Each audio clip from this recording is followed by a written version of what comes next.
Salut à tous, c'est Day One et on se retrouve aujourd'hui pour un nouveau conseil pour vos cadeaux de Noël. Et aujourd'hui, on va parler d'un monument du manga, puisqu'aujourd'hui, on va parler de Nausicaa de la vallée du vent.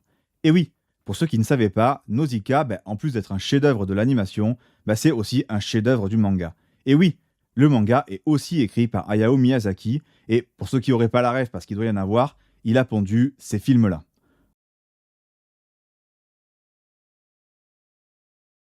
Voilà, vous connaissez donc le niveau du bonhomme et pareil pour ceux qui ne connaîtraient pas Nausicaa, que ce soit en film ou en manga, voilà le pitch. On vit sur une terre post-apocalyptique. Et cette terre, elle est envahie par une forêt absolument gigantesque. Mais cette même forêt est toxique.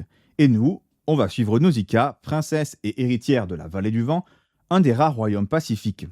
Mais un jour, alors qu'elle rentre de ses études sur la forêt toxique, un gigantesque vaisseau de guerre d'un royaume voisin s'écrase dans la vallée du vent, amenant avec lui un monstre gigantesque venu du passé.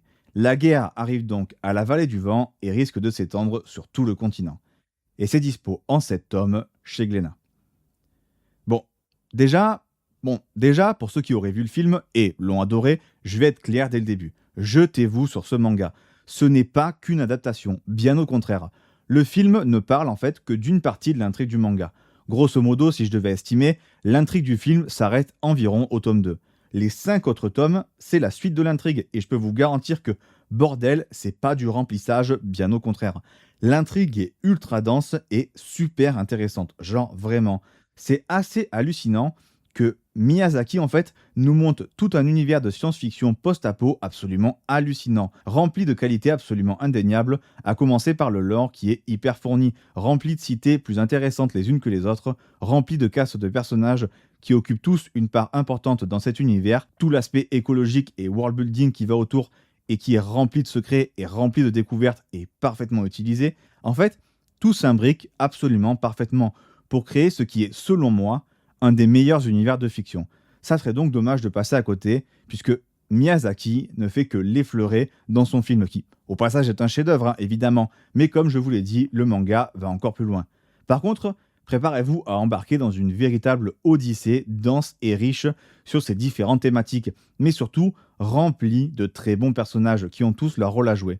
Nausicaa est d'ailleurs au passage, sans aucun doute possible, un des meilleurs personnages de fiction également qui m'ait été donné de voir.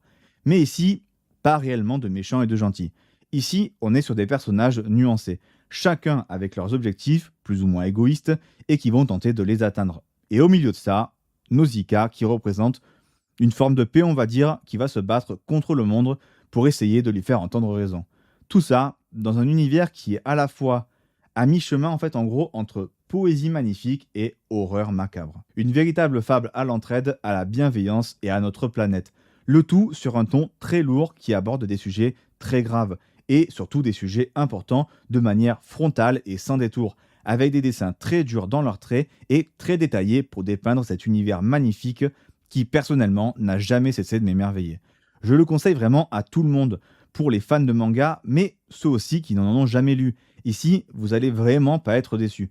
Je peux vous le garantir très clairement, dans le top des meilleurs trucs que je vais vous conseiller ce mois-ci, il y a Nausicaa.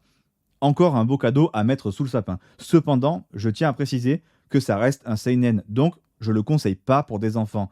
Certains passages sont quand même vraiment choquants, c'est toujours bon à savoir. Voilà, c'est tout ce que j'avais à dire pour Nausicaa de la vallée du vent. On se retrouve demain pour une autre vidéo du calendrier de l'Avent, et l'indice pour la vidéo de demain, c'est mon run préféré chez DC. Les habitués de la chaîne trouveront certainement facilement.